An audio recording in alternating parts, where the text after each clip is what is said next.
Hola mis muy amados del chat y del YouTube channel.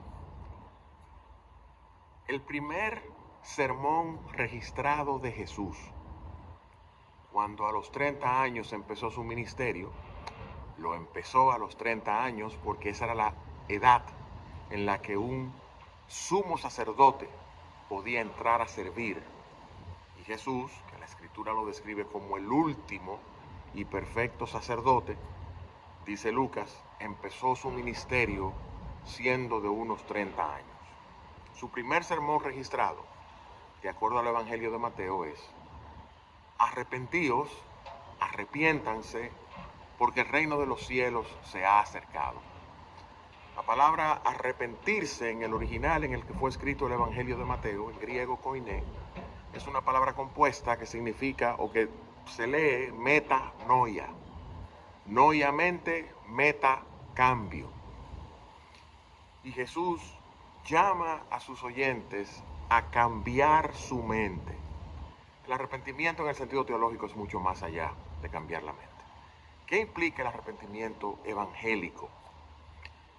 El apóstol Juan escribió una epístola, primera epístola de Juan. Y esa epístola que él escribió en contra de los gnósticos incipientes de su época, dice: mira, si alguno dice que no tiene pecado, que no necesita arrepentirse, es mentiroso y hace a Dios mentiroso. Porque Dios ha declarado que todos pecaron y que todos están destituidos de la gloria de Dios.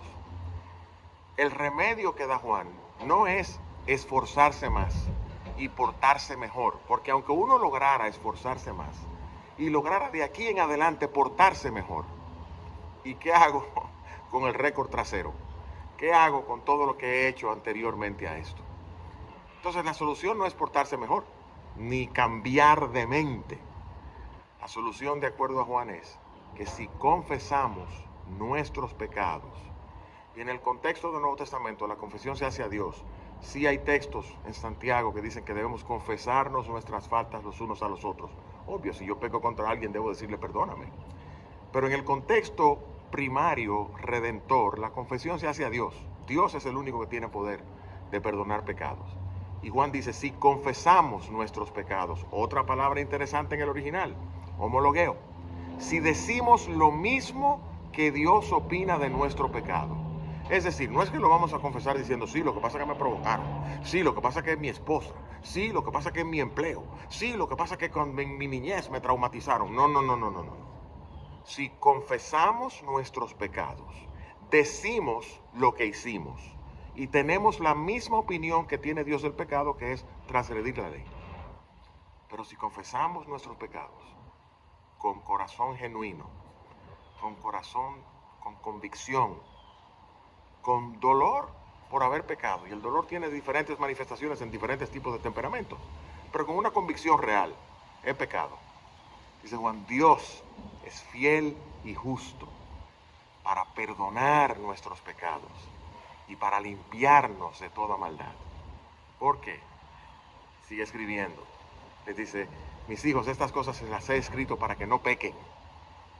Pero si alguno hubiese pecado, tenemos un abogado delante del Padre, a Jesucristo el justo. Él es nuestra propiciación. La palabra propiciación, otro término técnico en la Biblia. Él es el que remueve la ira y el juicio de Dios y lo mueve a misericordia, recordando ese propiciatorio del tabernáculo. En inglés, el asiento de la misericordia, el mercy seat. Cristo es nuestra propiciación. Cristo es quien se lleva la ira de Dios y se lleva la culpa del pecado y nos trae bajo la sombrilla de la compasión de Dios, que Él la otorga al que se quebranta, al que se humilla, confiesa su pecado y se aparta y alcanza misericordia de Dios en Cristo. Bendiciones para ustedes, mis amados del chat y del YouTube channel.